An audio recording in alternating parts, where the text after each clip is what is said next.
Hello, Gavin Hoey here with the Technique of the Month from Digital Photo Magazine. Now, on this month's cover CD, we've got another one of our famous photo templates. But this is a template with a big difference. Probably one of the most versatile templates we've ever produced. It's also probably the easiest template to use that we've ever made.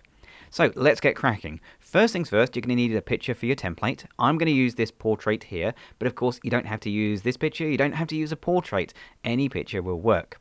Okay, so let's come up to Edit, and we're using Paint Shop Pro here, so let's choose Copy, and then we can close that picture down.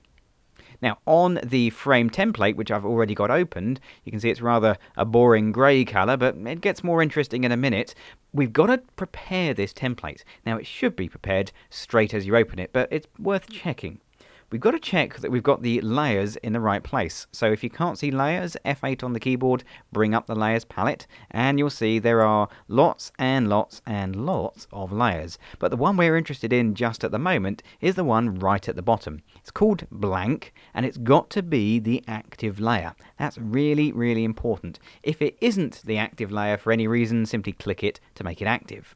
Okay, yes, it is my active layer, so I can go back to Edit and I can choose Paste as New Layer. So that's going to take our picture we copied earlier and paste it into the layers, and it's going to put it just above the blank layer, which is absolutely the right place to be. Okay, let's just close down the layers. We're coming back to those very, very shortly, because what I want to do now is just to make sure this image is the right size. Now, it could be too big, it could be too small. The chances of it fitting straight into the template and being the absolute perfect size are pretty slim. So let's just get the pick tool, and we can see, well, I can't see the corner handles anywhere there, so it's obviously too big. Let's just shuffle this down a little bit, and we'll shrink it in a wee bit like that. And we'll just resize it so it fits onto the screen. Okay, that looks a lot better, that's fine. Okay, so I'm happy with the size now. And I'm going to go back to my layers again, F8 just to bring those up, and we can see there are quite a number of layers in here. Now I'm going to get to these lower ones in just a minute, but let's start with these upper ones because these are kind of interesting and a little bit different as well. What we've got here are a bunch of adjustment layers. Now these were created inside of Photoshop, but they should still work with Paint Shop Pro.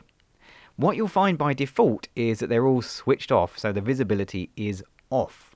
But to make them work, it's dead easy. Simply click the little no entry eye icon like that, and that'll switch the visibility on. So the top one is called mono, and you can see what that's going to do. It's going to make your picture a mono, a black and white. Now each of these different adjustment layers do a different color effect. So the next one down will give, well, it looks like black and white, but in fact it's a cool tone, a slightly blue image. The one underneath is the classic cyanotype, which is a much, much stronger blue colour. Then below that we have the very pleasant warm tone, so black and white with just a little bit of hint of warmth coming through. And then underneath that, at the bottom of the adjustment layers, is the classic sepia. Now that works very, very nicely with portraits. That looks very good indeed. Just a little word about these though. These all change the colours, but if you want to have your image as a sepia, for example, but you've got mono switched on, then your mono will override sepia. In other words, anything higher will have the effect, and anything lower will have no effect at all. So if you're finding you can't get your image to be a cyanotype for any reason, it's just not being a cyanotype, make sure you haven't got something above it switched on, and if you have, switch it off. So in other words, only one of these on at any one time. Okay, let's just switch them all off, and we'll go back down to the next set of layers, which are your more classic, more familiar layers. This is what you're used to seeing in Paint Shop Pro. So here we have a whole bunch of different framing effects, and they all do a different kind of thing. But again, by default, they're all switched off. So let's just turn on the first one. We'll go with a drawn line brackets white, and that puts in a kind of hand-drawn line effect, which is very nice. The one underneath it is drawn line in black, which is almost an inverse copy really. So rather than having a white line, you have a black line, and rather than having a black border, you have a white border. Underneath that we have the very classic timeless key line. This is a white key line on a black border. And underneath that we have the opposite. We have a black key line on a white border. But of course, this image, probably not a good one to choose for this particular framing effect because you can't see the black line against the black background. But never mind, other pictures you can always use and you'll get that to work perfectly. Okay, then we get down to a couple of interesting framing effects. Frame number 1 is a really nice one. I really like this. It's sort of a painted brushed border effect. Frame number 2 is kind of like a sort of Polaroid filmy effect going on there, which is very, very nice indeed. And then the bottom 2 are the vignette effects. First one, black vignette. Well, that's going to put a black vignette around your picture, but once again, a black background and black vignettes, well, they don't really work together at all. You can kind of see it working a little bit on the shoulder there, so yes, it does work. And underneath that, we have the white vignette, which against this black background should obviously look very strong indeed. So, various different framing effects. Now, earlier when I was talking about the colouring effects, I said you can't combine the different colouring effects together. It's either one or another. That's not the case with the framing effects. In fact, far from it. Combining the different frames together will give some very interesting results. So, for example, let's make our image monochrome, for example. Let's go down and give this a key line in black. Let's put that one on there. There we go.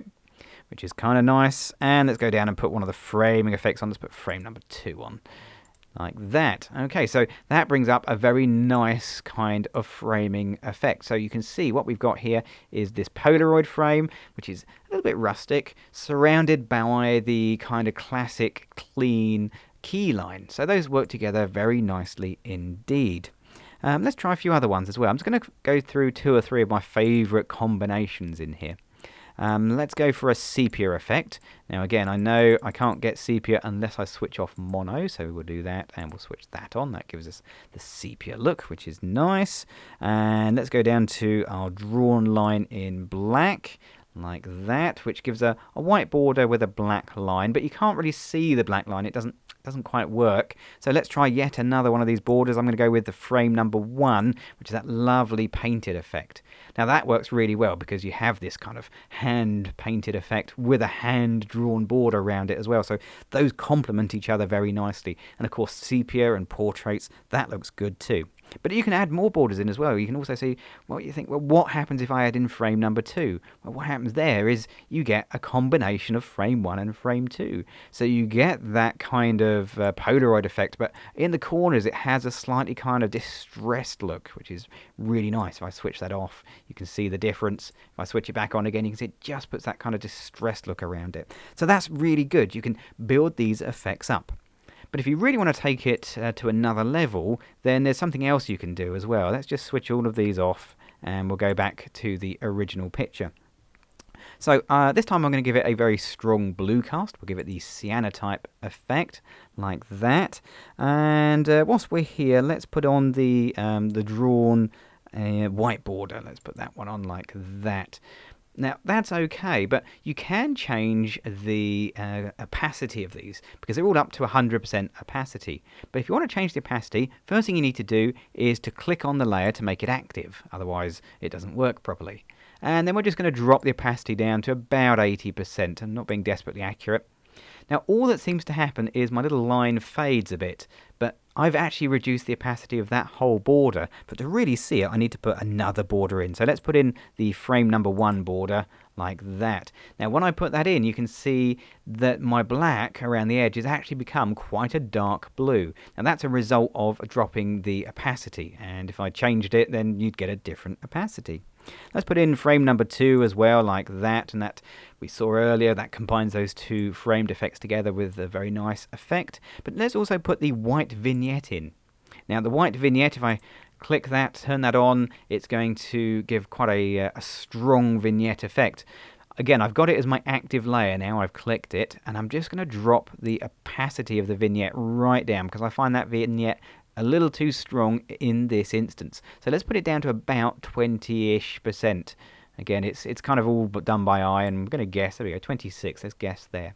And what that's going to do is lighten up the corners to really emphasize that distressed effect, like that. So you can see before and then after with the white vignette turned on.